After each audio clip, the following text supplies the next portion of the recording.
Hello everyone, welcome back to another episode of Webtech Tutorial. In today's video, I'm going to guide you through how to activate Westpac Mastercard online. So if you want to learn how, keep watching the video till the end and don't forget to subscribe to our channel by hitting that subscribe button. Press the notification bell so that you'll never miss another upcoming upload from us. Now let's get started. Open up your preferred web browser and then go to the URL box at the top and type in westpac.com.au and press enter.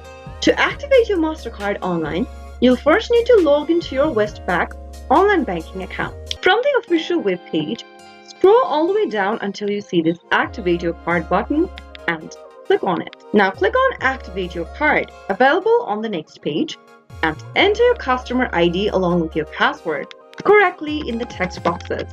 If you're having trouble remembering your customer ID and password associated with your online banking account, click the Forgot Customer ID or the password link and follow through the on-screen prompts. After filling in both of your information, click Sign In. And once you're logged into your online banking account, click on Services and select Activate Your Card. Enter your card number along with your social security number and CVV code, and you'll be able to activate your Westpac Mastercard online with a few simple steps. That is how it can be done. If you found the video to be helpful, go ahead and give us a thumbs up. I'll be back soon with more videos like this. Thank you for watching.